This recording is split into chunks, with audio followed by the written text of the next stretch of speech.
Welcome back to Boxing 101. Be sure to like and subscribe and all that good stuff, but let's get into it. Today we are going to cover volume striking or pressure boxing.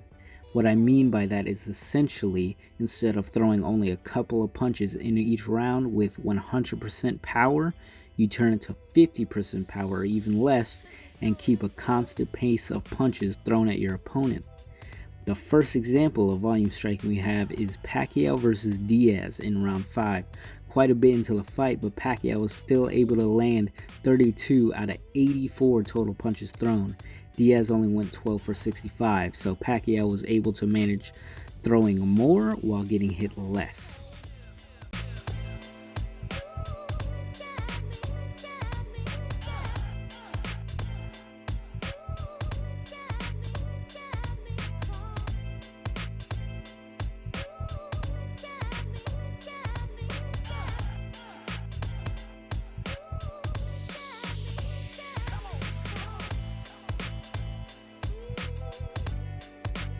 Okay, on round 9 of Pacquiao versus Diaz. Pacquiao was able to land 25 out of 73 total punches in round 9.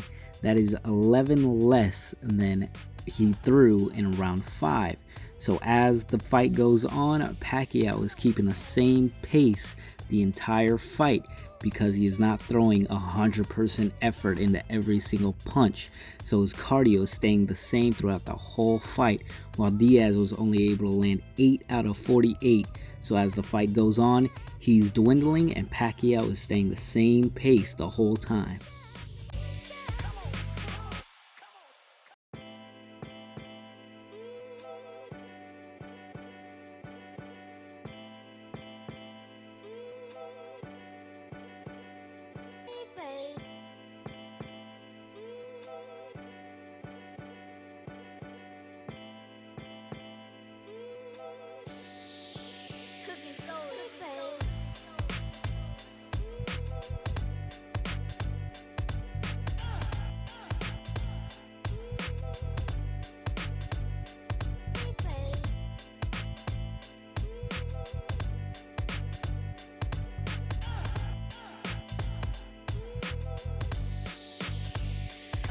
Now on to the next example, Calzaghe versus Jones Jr. in round 3.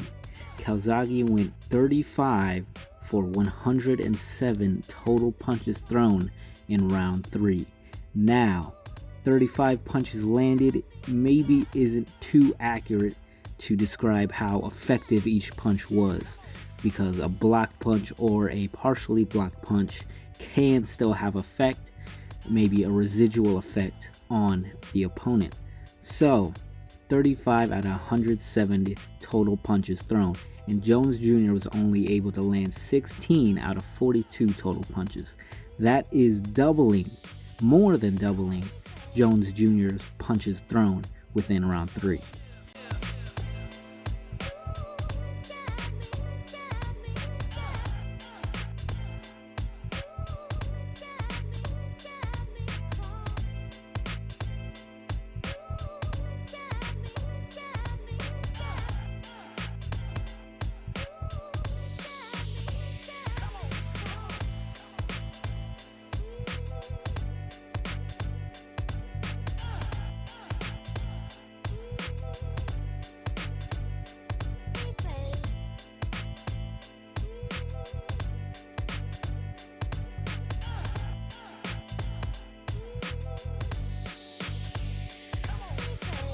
Alright, now for round 11 of Calzaghe versus Jones Jr. Calzaghe went 28 for 74 total punches thrown within round 11, and Jones Jr. went 7 for 35 total punches thrown.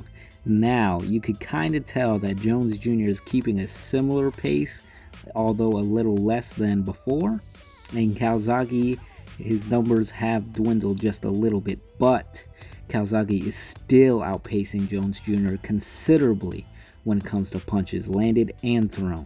So that's the name of the game when it comes to volume striking, is outpacing your opponent for the entire fight.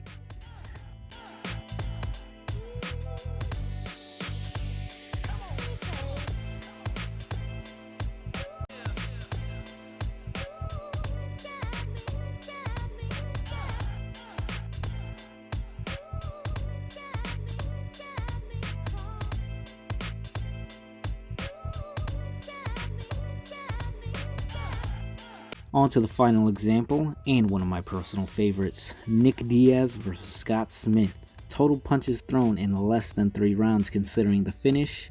Diaz went 192 out of 383 total punches thrown within all the rounds combined. That is obviously more than 100 punches thrown in each round, which is a considerable pace that Diaz set. Scott Smith was only able to land 22 out of 107, so Diaz is almost tripling the punches thrown in the fight. Now, the reason this is one of my favorite examples is because you can tell that it doesn't take much to affect your opponent. It takes just a little bit to pop their head back or hit them in the liver or hit them in the diaphragm. It doesn't take much to affect your opponent. That's why it's so effective to take less power off the punch, but just keep a constant pace on your opponent the whole time. Then it's a matter of who could swim and who sinks to the bottom.